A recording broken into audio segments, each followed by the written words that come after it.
Intentionally Sane. We are back and we are better than ever, baby.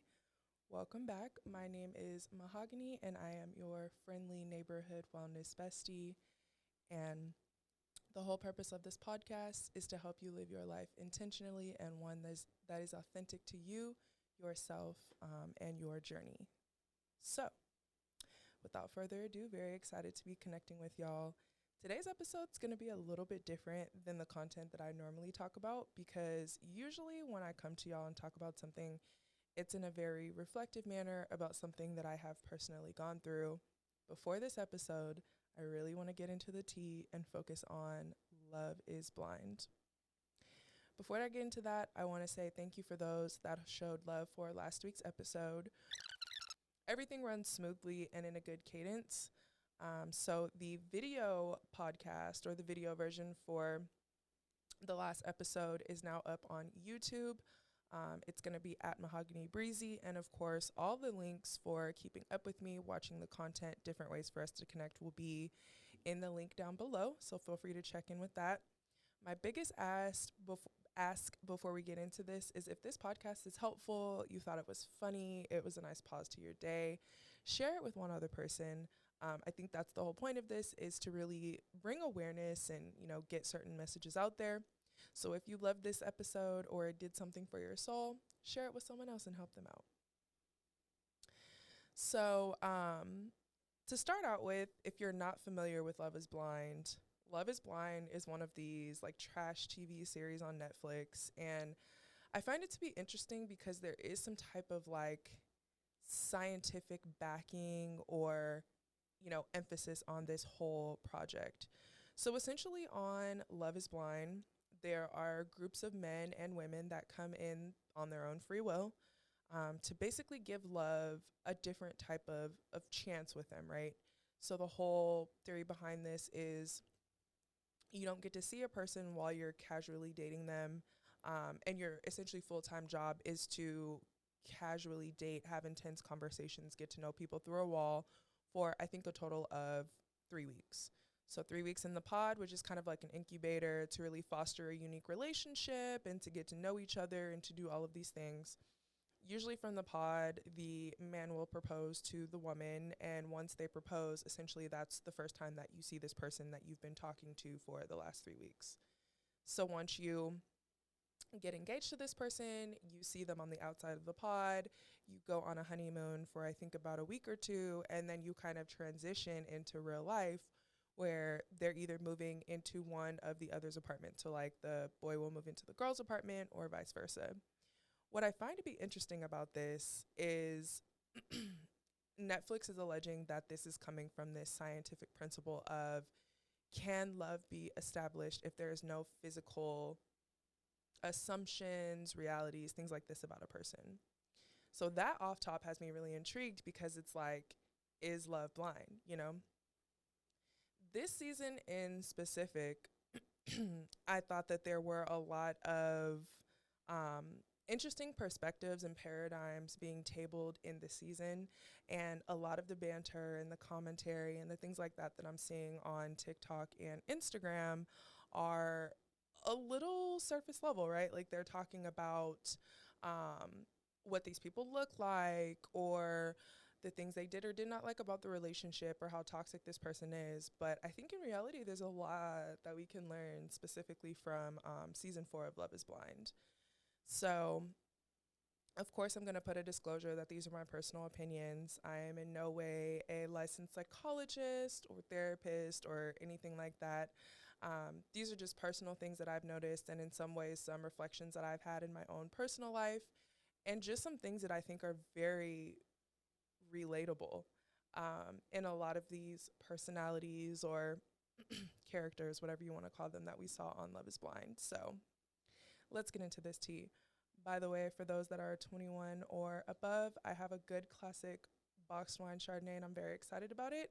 I normally am not a boxed wine girl, but I went grocery shopping earlier, or not grocery shopping. I went to go get some things from CVS, and this was on sale, and I was like, honestly, I think I need that for the podcast. So cheers to y'all if y'all are sipping on water, tea, wine, tequila, soda, whatever your vibe is. Cheers to you, baby. Okay. Let's start out with a bang. Let's talk about Marshall and Jackie.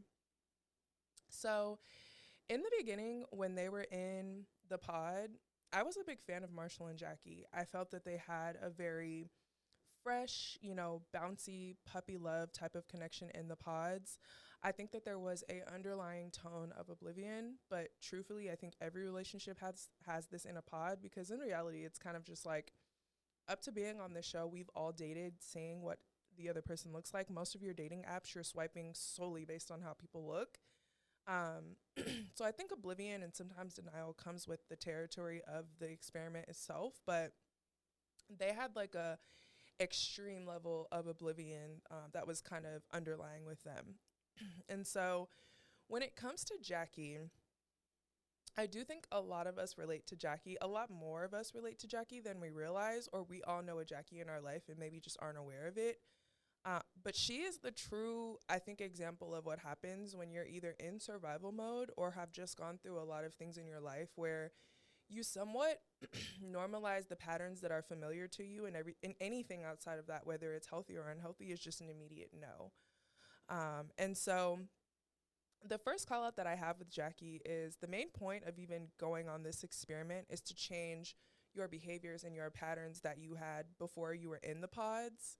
And I think that when she was in the pods and in more of a controlled environment, she did a really good job. And she mentioned this several times, of exploring things that aren't necessarily familiar or comfortable to her. Like, I remember her kind of talking about she's used to somewhat of the mean guy, or, Marshall is a little bit different because he cares and he has feelings. So I think in the pod, she did a really good job of controlling that narrative and really being mindful and present with herself of like, I have to change this approach. I need to change this approach. I want to change how I look at these things. After the pods, I think she immediately reverted back to what was comfortable to her before coming into the pods.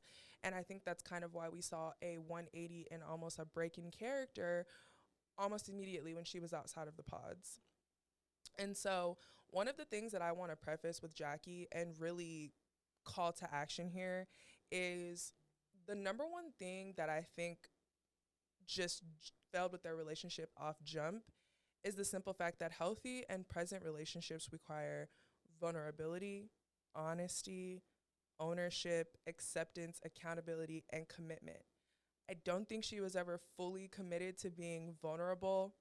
I don't think she was ever fully committed to being accountable. And I don't think she was fully committed to being accepting of everything that Marshall came with, in knowing that he was a very different type of guy, personality, things like that, from her average type before the pods. And so the key takeaway from Jackie and just approaching a serious relationship in general is doing the work before entering another dating court or whatever the case may be, and making sure that any shortcomings from the past, any trauma, any just L's that you think you took, differences that you have with yourself from your previous relationship, you really have to sit with that and give yourself time to grieve, to heal from it, to grow from it, to do that. Because this concept of like, oh, that happens, I don't have time to dwell on it, life goes on, or even the opposite of that, which is like the only way to get over someone is to get under someone new. This is exactly what happens. Like, you get to a point where you kind of just internalize this constant cycle of, oh, well, that didn't work out. And then that becomes your reality in your brain. It's like, okay, this is what normal is. This is what I deserve. This is what I'm used to. And then when you have someone that's offering a form of, transparent communication, a safety net, someone that's asking you, how can I be there for you? How can I support you? What can I do for you? It's almost like, how dare you have that sort of concern for me, or like, ew, that's disgusting. I don't like that. That's why that happens. Another thing that I think to be true about Jackie is she was not attracted to Marshall when she first saw him outside of the pod. And I think that when you look at their relationship and this almost toxic cycle that we saw immediately, it started from that moment. I think that when she saw him, she wasn't really striked as like he's hot or he's cute. And that's when the gaslighting really started to happen. I think she really led him to believe, like, man, you look good. I'm feeling the same way about you that you're feeling about me. Because when Marshall first came out of the pod, it was very much giving, like, man, I hit the jackpot energy. Like, he was thrilled. And I would be too. Jackie's a beautiful girl. I'm not going to take that from her. Um, but yeah, I don't think that she was attracted to Marshall. And it kind of just went downhill from there. And I think that the more he continued to like show himself and kind of get somewhat of a buy-in from her, and then she would like quickly turn and say like, oh, well, because you're constantly saying yes or constantly doing this, I think you're a little feminine and you need to get more aggressive in bed and like do all these things. I just think from the time she saw her, she was internally pushing him away. And I think that's why we constantly saw a cycle of um, like him communicating with her, her somewhat receiving that communication, giving him a little bit of stimuli or stimulus back, and then her kind of just breaking down or crying or saying I'm overwhelmed, and it just kind of being a cycle of mess basically with them. Now when it comes to Marshall, I don't have too many things to say about Marshall, but I have a few things to say about Marshall because overall, I think he was a pretty stand up guy. I think there's a lot of things that I'm seeing now that the show is over that has me kind of like bumtastic side eye. But I think overall, he was a pretty nice guy. So, my first call out about Marshall is I think he has a pretty good sense of awareness and just belonging and what feels true to him and true to his journey in that moment. I think a great example of this is when, you know, he was talking to Tiffany and within a few dates, it almost seemed like he knew immediately, like, we're not aligned. You know, there's a big difference in age. This is not something that I want or desire. And almost immediately said, hey, you know, there's a guy named Brett. I think that you guys would be a really good match. And almost immediately in that moment was like, hey, let me tell Brett about this. And he was really able to remove his ego and the want or the need to be chosen in that moment for the sake of this guy that he ultimately had just met within a week or two. I think that that's huge and speaks to how aware he is of where he stands in certain situations. Um, I think that he did a really good job of creating a safety net for the men that he interacted with on that side of the pod.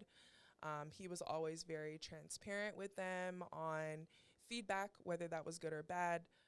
He always did a really good job of being an unbiased ear, even for people like Josh who were interested in the girl that he was also pursuing. Where I think he went extremely wrong is in the pod. I think that he enjoyed her energy and this sort of like freshness that she brought to the table for him. I think that once they were out of the pods and living in their reality of being off of the honeymoon and like living in their same spaces, and he even talked about this on Nick Bell's podcast. He mentions, I saw her as a project and I wanted to help her. That is the biggest red flag, in my opinion, for Marshall, because first of all, who are you to say, like, oh, I'm the one that can help this girl or I'm the one that can show her the way? Who are you to say that? And second of all, nobody wants to be seen as a project. Like, I think for those relationships where you think, oh, I really see potential out of this person and I want to help them for this reason, or I really think this person is capable of X. It's in some ways a like a parent relationship with like a sense or a sprinkle of romance. And ultimately that's what it comes across as on the other side of that. Like I can definitely see how maybe Jackie could lose some of her intimacy or like sexual attraction for someone who kind of wants to be the dad figure, or kind of wants to like baby you and coddle you and groom you and kind of mold you into a certain direction of I think you want to be more than a dental assistant. Like I think you want to be a anesthesiologist, or you know, I think you want to do a little bit more than that. If she doesn't want to do more than that, that's totally okay. If being a dental hygienist or assistant, I forget which one she is, gives her a affordable quality of life, and she's happy with where she's at on a day to day, and you know she's not hurting or wanting for anything, great. If that's the reality she enjoys, let her sit in that. And just from a personal perspective and seeing this story in several, you know, facets and aspects of my life, I don't necessarily think that it's fair to anybody to be with a partner that you have to somewhat build and coax and coach and things like that. I think partners should be very complementary in order to upgrade your life. Now, if you find someone that's maybe in the upswing of things and they need a little support in that season, okay, that's one thing. But if you find someone and you're interested, but you're like, hey, these things are wrong and I need them to do this in order to be compatible with me, and I need to, help them get this together because I want to be able to do X, maybe there's a different person out there for you. And I think with Marshall and Jackie, that is definitely the case. If they dated on the outside, I think that, or my hope and my prayer for them would be to know within maybe the first 30 to 60 days that, like, hey, we aren't compatible. I think this was cool for a few escapades, or, you know, to meet up in the city and do something. But ultimately, I think that Jackie wasn't in a place to accept it, for the most part, what Marshall had to offer because of things that had happened in her past. And I also think that Marshall kind of overstepped his boundaries in wanting to make Jackie some project that he can up level and likely take credit for someday in the future. So just a gentle reminder that if you're the friend, the family member, the partner, the coworker that is in their journey of healing or healed, it's very important to not weaponize that journey that you're on, or that intel that you have and things like that, and somewhat make people feel like, oh, I'm better than you because I do X, or because I'm already at this point of life, let me reach out a hand and offer my services to you. If someone doesn't say, Marshall, I would like your support and your help with getting into the next chapter, or Marshall, what are your thoughts on X? Sometimes it's better to just not say them, because you can't really control how people perceive the information that you put out there. You can only control how you say it and when you say it. And sometimes with these things, it's just like, why are you saying it at all? So that's my hot take on Marshall and Jackie. Brett and Tiffany. Ladies, this is what I want to say about Tiffany. And I don't necessarily think that it has anything to do with age. I really think it has to do with how she views herself as a woman and her moral compass and the standards that she set for herself throughout the duration of her life thus far. So Tiffany is a beautiful depiction of what it means to be comfortable in your own journey. Tiffany was kind of like, hey, I've been single for a few years now. Would I like to be with somebody? Absolutely. Am I going to compromise my integrity? No. But it would be nice to have a complementary partner to join me on this, life journey. I think that when she communicated, it was out of a place of, this is who I am. This is what I got. Tell me a little bit about yourself. But it definitely didn't give the tone of, like, I want to be picked. I'm here because I'm on my last leg. I'm here because I don't know where else to look. I really appreciated the point of view that she brought to the table, especially as a Black woman. And I think that this form of calmness, confidence, self-respect, demanding what she knows to be true that she deserves and what she can get, I think it really changed the tone of how some men came at her. And Marshall is a good example of that. I think some of the tones that Tiffany set kind of let Marshall know, hey, like, this doesn't necessarily have to do with age. This has to do with maturity. And he honestly said it in more or less words without saying it, of like, low-key, I'm out of her league. And the fact that a lot of men knew that, I think, is powerful, because it says a lot just about how Tiffany carries herself, especially with them never seeing her or seeing her, her mannerisms, behaviors, things like that. Y'all knew from the tone of her voice, the story that she's telling, and what you feel when she's talking, how she values herself and the type of quality woman that she is. That was an amazing example, and I'm so glad that Netflix casted her. So thank you so much for doing that for us, especially with her being a Black woman. And Tiffany, just thank you for being a class act woman.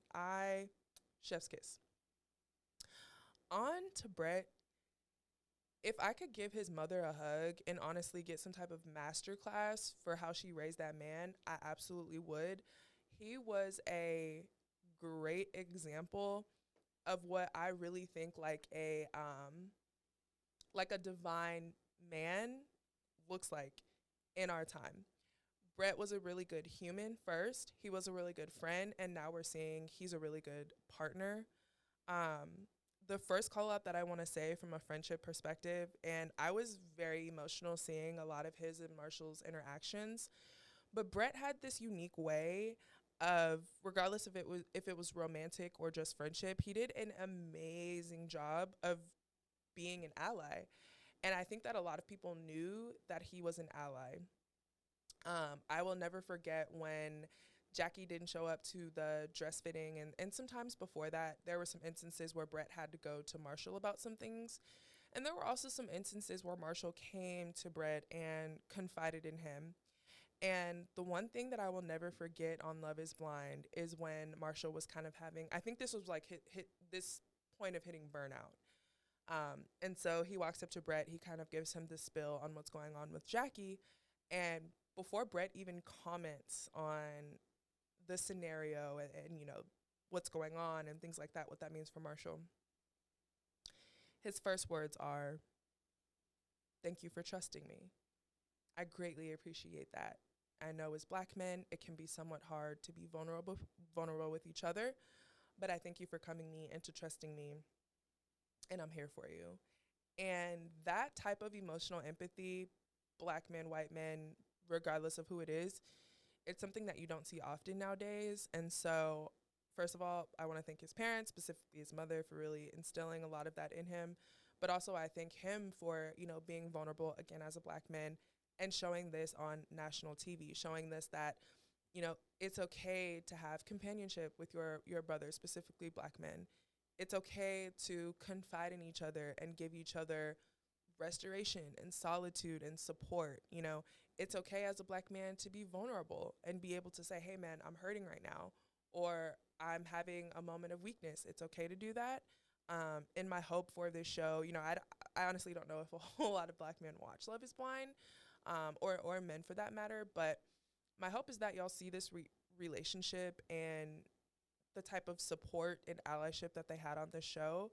And my hope is that we can learn how to really emulate that, and continue, you know, carrying that in our communities, and things like that. Because I really think that if one or two of us in each community could be like Brett, we could really make this like world a better place.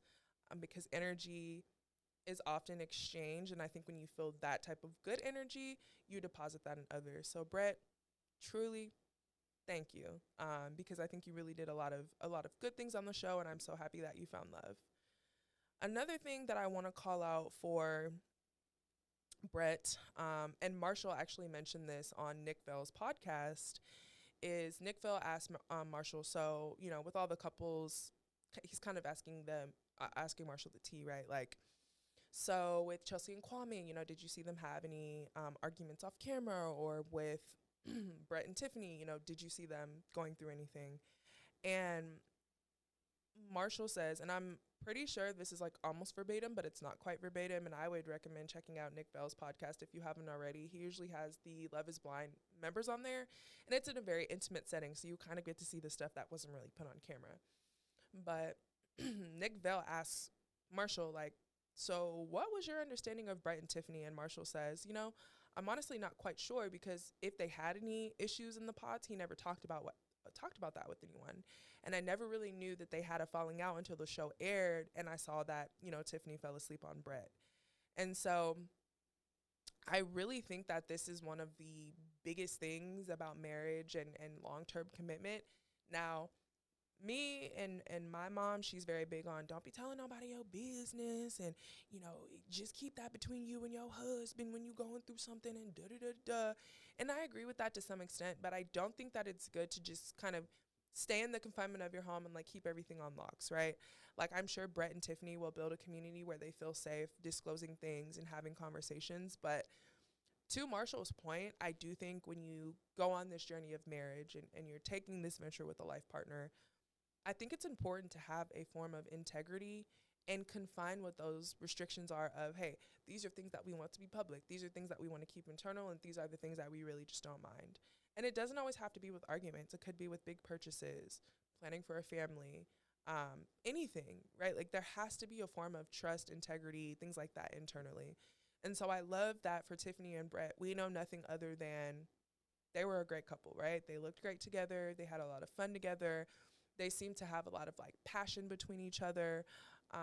So if you're embarking on a serious relationship, I highly recommend to find you a good community of 1 to 3 more couples where you can have raw, vulnerable, transparent conversations, but also learn to have some some sort of lockbox in your relationship as well, because you don't want everybody in the street knowing the business and the tea. Um, I think it's important as couples to have these types of reflections for conversations that you may not have had yet or conversations that you will have. I know for me in my personal life, my husband and I have about 4 solid married couple friends that we double date with often. And, we travel together and we connect with them. And it's really nice to hear positive things that are going on, but also some hardships and some things that are going on for a reflection point of view, but also to support them through that. My husband and I have been married for 5 years, and we have some friends that are just now getting engaged, maybe been married 1 year, 2 year. We also have some friends that have been married 10, 15 years. And there's unique struggles and stumps and hurdles and, things like that that come with being married, that aren't necessarily the end of the world, but things are going to happen. And I think it's good to have an emotional support group to really help you build those tools and those toolboxes, of, how to combat and get over things, especially if it's not something that you've seen in your everyday life.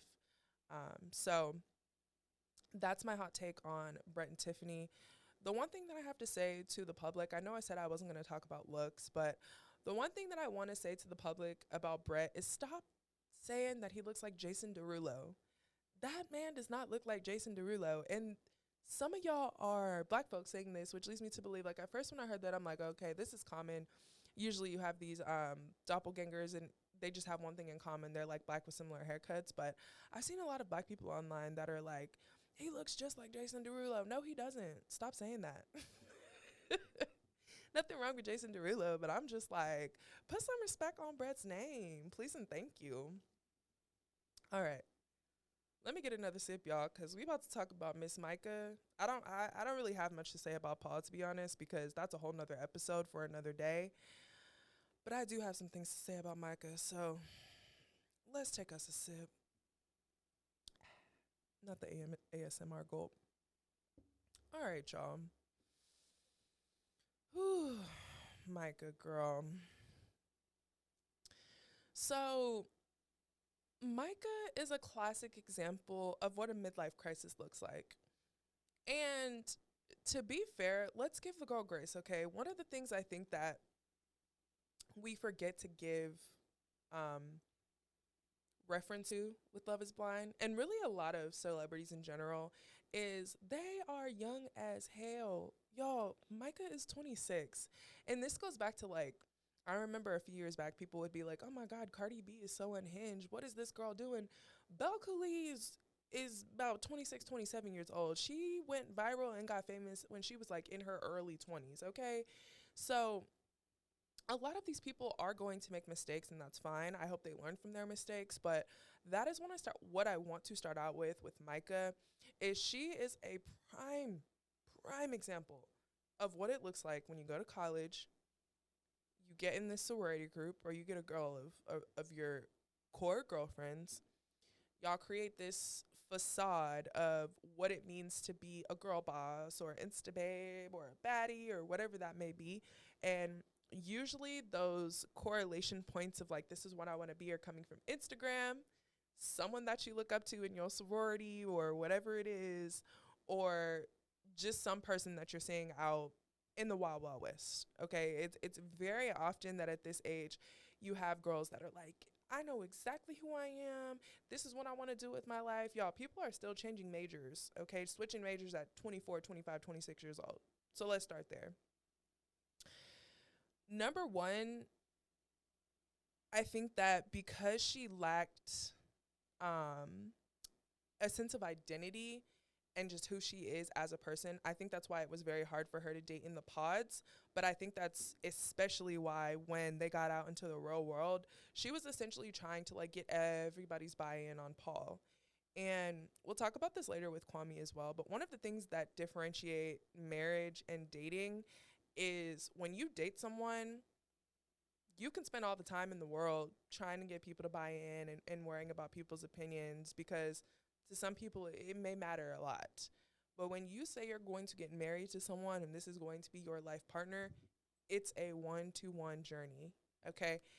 If your mom, your sister, your dad, your brother, your granny, your non, whoever, if they don't like this person with life partnership, it ultimately doesn't matter because you and this person are on a journey together to tackle life.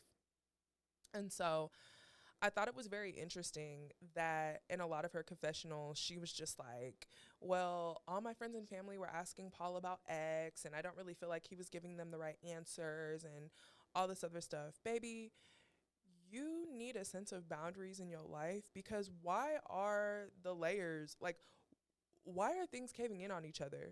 Like, if I'm with you, what does my mom, my best friend, all this have to do with goes on with me in my home? And I get it. A lot of people are like, well, I definitely need their buy-in because of X, but you really don't.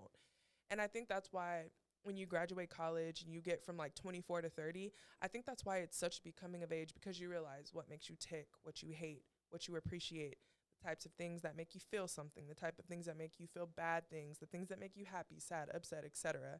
And so I think that that's why we have those coming of ages or those quarter life crisis because it really prunes you to see like, oh, okay, this is what I like and what I appreciate. But what really ticked me is Shelby, Micah's bestie. Let's get into Miss Shelby, okay? So Shelby reminds me of a best friend that I had in college, and it's a very similar story, right? Like my old best friend was very much like, you got to get through me to get through Brianna, and I don't think you're good enough. Nobody is ever good enough for Brianna, and it was kind of like she had this sense of ownership over me and who I was as a woman. And when I was in my 20s and I was in college, I had a lot of a lot of oomph about it. I was thinking like, damn, this is a ride or die. This is a down ass girl. Like we're besties for the resties. But the older that I got and the realer life got after that, post grad little incubator was taken off in college, I started to see like, oh, okay, so this somewhat I would call it kind of an obsession to be honest, but this obsession or whatever this is, it's really a lack of boundaries. We are codependent on each other to succeed, to find love, to find happiness, to find a job. So now me and you have to have a buy-in and be in sync in order for anything to happen in either of our lives. And realistically, it's a crash and burn situation because you get tired of, or most people get tired of this constant like sliding scale of, is my best friend okay with it? Okay, great, let's do it. But if she's not okay with it, what does that mean for me? You get tired of it. And so when we saw Shelby at the club when they first met, and she was just like, no, I don't like him. Like, he's not good enough for you. He needs to go through me. Like, there's other ways that could have been said. And I think she really was using almost this power over Micah of like, listen, I don't have a boyfriend right now. So how dare you have one? Like, I didn't sign up for this. This wasn't in, you know, the monthly minutes that we just had. That's when that happens. And so my number one advice to the girls that are maybe 25, 26, 27 plus is first of all, prepare for a shift, okay? Anybody that you talk to that's about to hit their 30s go through some of the craziest stuff. Now, it's not always bad crazy. I think you just get this awakening and sense of like, okay, this is what's going on at this level. This is the stuff that really matters. This is the stuff that we really should be talking about. Because I know my conversations that I have with my friends now versus like in my 20s, very different, very extremely different. So if you are looking to be in a serious relationship, the number one thing that I want you to take away from Shelby and Micah is assess your inner circle. Make sure those boundaries are set with your mom, your dad, your best friend, whoever, and make sure that you know in your heart and within yourself, like, okay, these are my boundaries. This is what I will allow. This is the behavior that I will tolerate. Because let me tell you something, when you choose yourself and you do a big one for you, some people will take that as like, the audacity, how dare she? And that is something that comes with happiness as well, and something that I don't think we talk about. And that could be a whole episode in itself. But you really got to be aligned with yourself, your boundaries, and your purpose with taking big steps such as marriage, things like that, because it's a lot. It's a lot to think about. So that's my biggest takeaway for Shelby and Micah. And in general, just making sure that you know the true impact of things around you, what they mean, what you're looking for, etc., and you don't rely on external forces to get that clarity, because that's a very, very tricky game. Now, Miss Irina, we have to take another drink.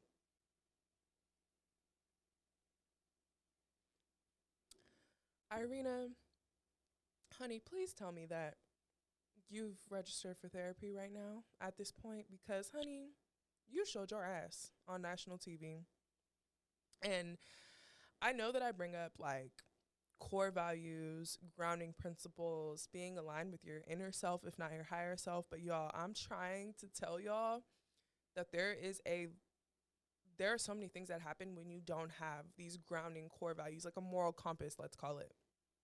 Irina is a prime example of that.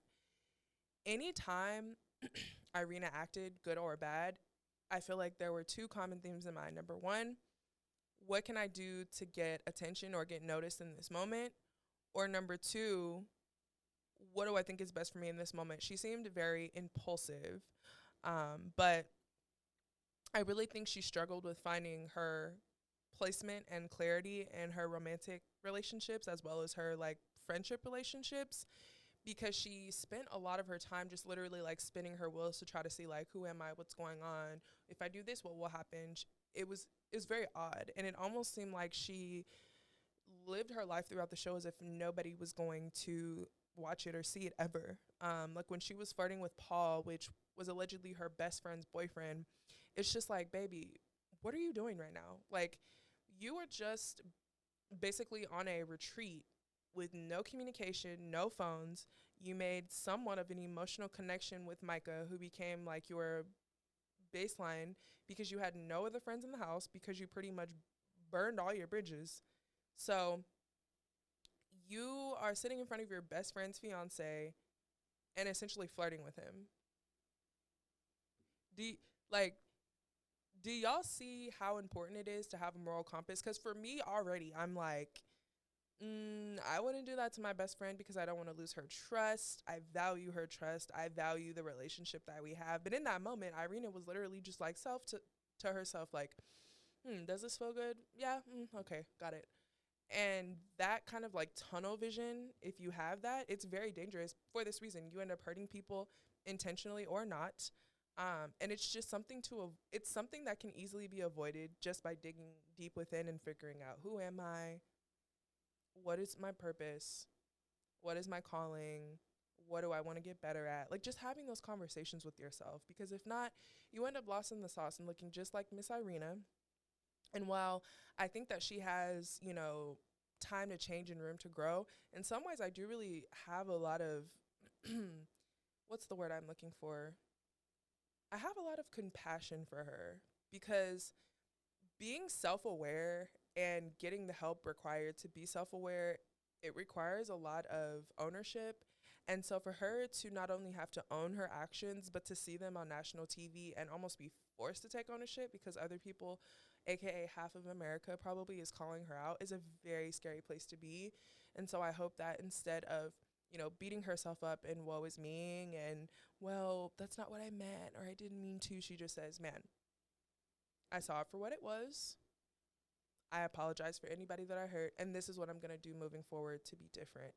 And I think that these types of awakenings and changes in your reality and how you feel about yourself can be very monumental. And a lot of our most powerful influencers, creators, artists, musicians, things like that go through these similar journeys, myself included. When I was in college, I was explosive, had an intense need to be liked or loved. I feel like I was almost like love addicted in some ways, not even just for romantic relationships, but also some friendships. And so seeing some of my actions play out and having to be held accountable for those, in any moment of me thinking like kind of off the record, or not off the record, but kind of off grid, or thinking like, oh yeah, I can get around with this, I think about those moments because I never want to go back to be that person. And I constantly live my life every day to wake up and be at least 1% better than I was yesterday. So lots of compassion for Irina. And honestly, my hope is that she is getting help. She doesn't beat herself up and just chooses to grow from this, and never look back. You know, that's the thing about growth is you can't continually reflect back and say like, man, I wish I wouldn't have did that. I wish I wouldn't have said that. I wish I wouldn't have did X. You got to look forward and be, visionary for the future, but still hold reverence, for the past, because I'm one of those people. I don't think the past has to shape the value of your future forever, if you don't want it to. So the last couple that I want to talk about is Chelsea and Kwame. Now, I don't know if Chelsea and Kwame will last forever, but I do honestly think that they are genuinely in love, and I think for the interim, I think that they have somewhat of a good thing going. The main thing that I appreciated about Chelsea is I think she had a lot of maturity once they were out of the pods, as they navigated just through real life issues and the differences that they had between each other, and how some people handled some situations. There are a lot of people who, if you saw your fiance kind of entertaining a girl that you knew to be, an ex-girlfriend, would immediately flip out. And the one thing that I can say about Chelsea is she played it very cool in that moment. One of the things that I'm big on as a married woman is I never want us to look crazy or in disarray, or, anything sloppy, anything like that to the public. And I never want anybody to know that like something is going wrong, right? Like we're the type of couple, if let's say we woke up and there was somewhat of a disagreement and there's like a shift in not personalities and attitudes. If it's just one of those days where like, hey, it's not a good day to be around people, we're going to sit it out. And we're not going to go out in public and be like the miserable couple that's always arguing or bickering, kind of like, mom and dad are fighting vibes in public. We try not to do that. And so I think Chelsea did a phenomenal job of keeping her body language positive. She didn't give too much energy into Kwame and Micah flirting in person. She waited till they got home and basically was just very candid. Hey, I didn't really appreciate what I saw. In the future, if this was to happen again, I appreciate you doing X. And yeah, she was pretty candid about it. And even with some of her requirements for Kwame in terms of, hey, like, I'm wanting kids, I'm not really wanting to do exactly what you do. What are your thoughts on that? I think that they did a really good job, Kwame included, of expressing what's important to them, advocating for kind of some must-haves, some end-all be-alls, and finding a compromise of this is the expectation moving forward, and this is kind of what I want. From a marriage perspective, and what tends to be true with the story of marriage, of compromise, sacrifice, understanding, communication, you know passion, intimacy, commitment, I think that they are probably one of the truest depictions of that we've seen on Love is Blind in a very long time. The only reason why I say I'm not sure if they'll stay together forever is because I do think that a big part of what brings Kwame joy is seeing the world, and there's nothing wrong with that. And with Chelsea wanting to have a baby like right away, I could definitely see them sitting down again, at a very face-to-face conversation, similar to how when they were deciding on where they were going to live, and kind of just being like, yo, like, I'm not quite sure I'm ready to give up traveling.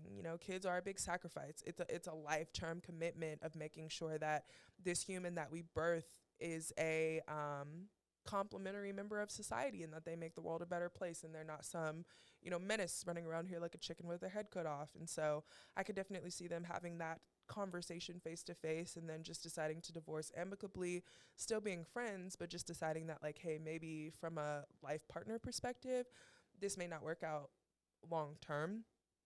But I think that Netflix did a really good job, even if this story is not true on their behalf. But I think Netflix did a really good job of picking clips where we're really seeing, like, okay, this is what marriage looks like. These are the different facets of sacrifice and communication and things like that. And even with Kwame's mom not wanting to be involved and, not attending the wedding, but like her sister came, his sister came to support in her absence, and him still deciding like, I really love this girl. We're on the same team. I'm committed to us forever. I want to, you know, let the world know about we and us.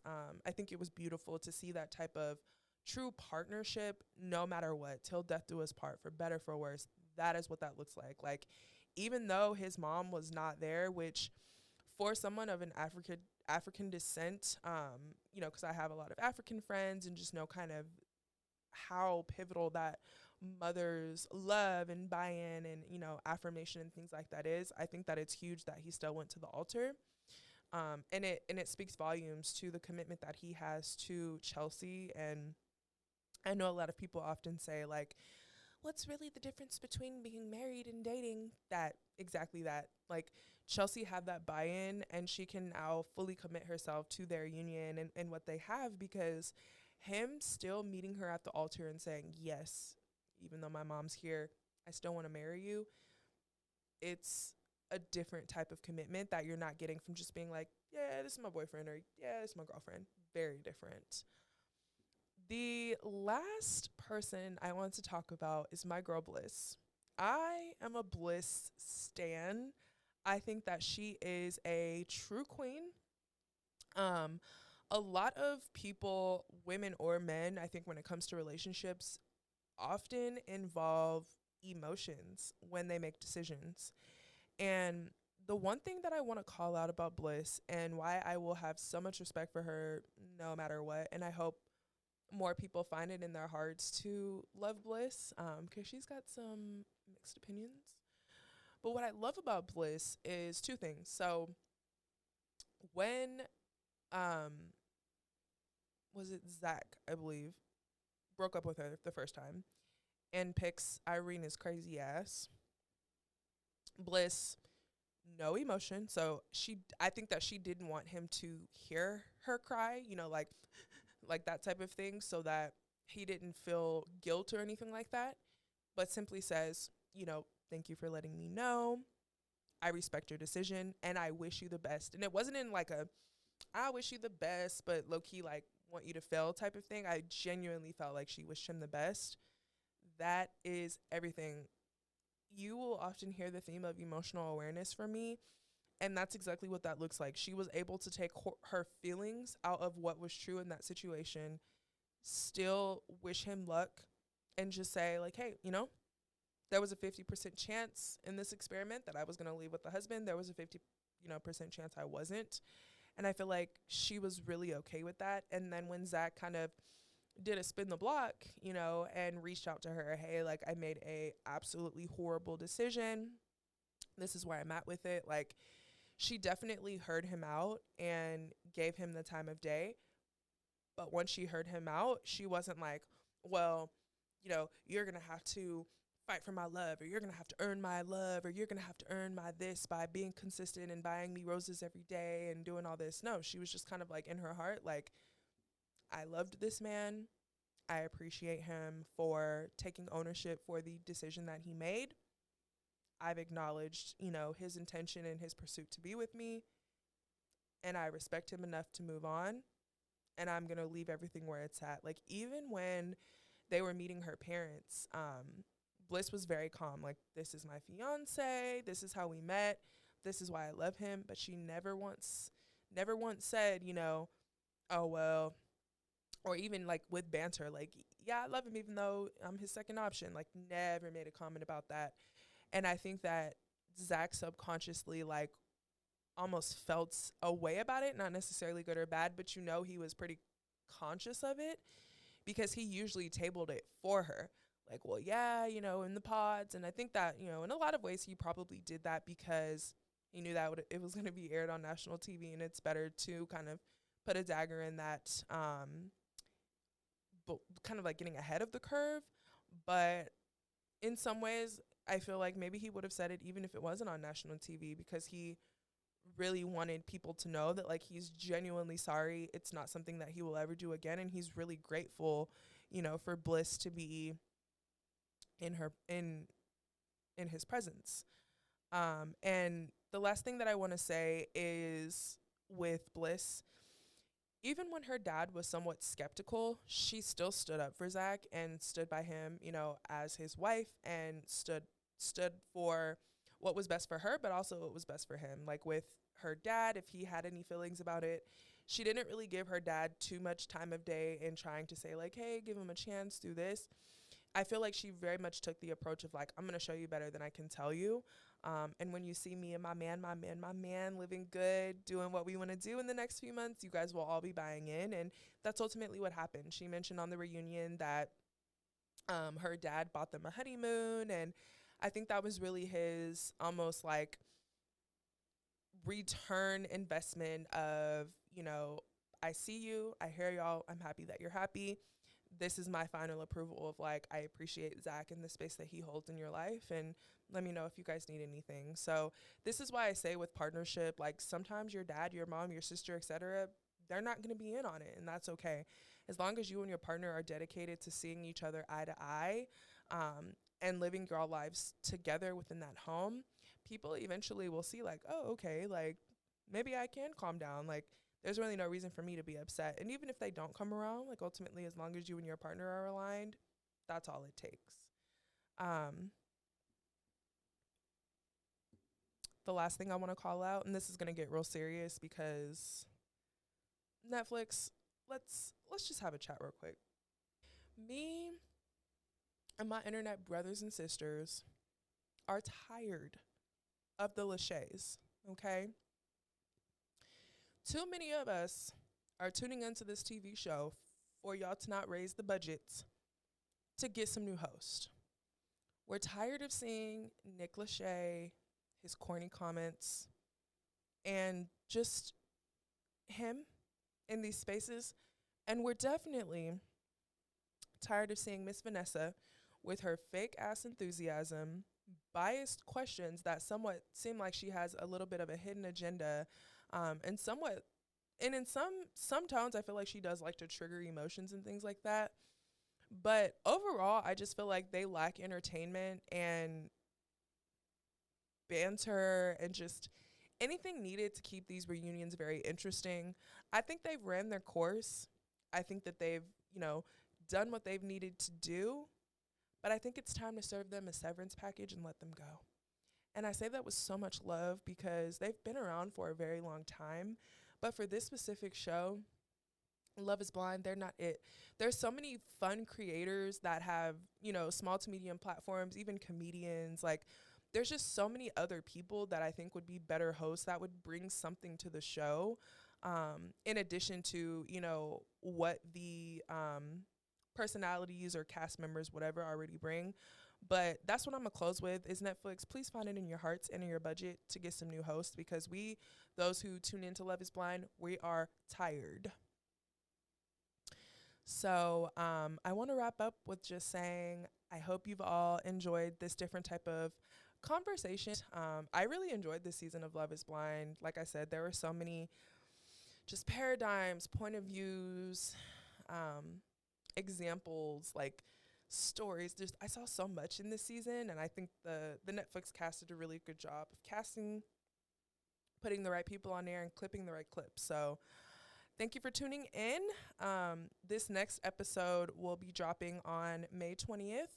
I have a very exciting guest joining us in the studio for the next episode and super excited to share that with y'all. Again, if you're new here, my name is Mahogany and this is the Intentionally Sane podcast. I hope that this poured into you in some form or fashion. Please remember to continue giving yourself grace, living with intention, and pouring into yourself in some way, even if it's just 5 to 10 minutes a day. If you found this podcast to be helpful, entertaining, upbeat, if it brought anything to your day, please feel free to share with a friend or a loved one. And as always, all the links to where you can find me will be below. I am on Instagram, TikTok, Twitter, and YouTube at Mahoganybreezy. And for everything else, please feel free to subscribe to mahoganybreezy.com to get a weekly newsletter and be up to date on all the new happenings. I appreciate y'all as always. And until next time, it's been real. By Intentionally Sane.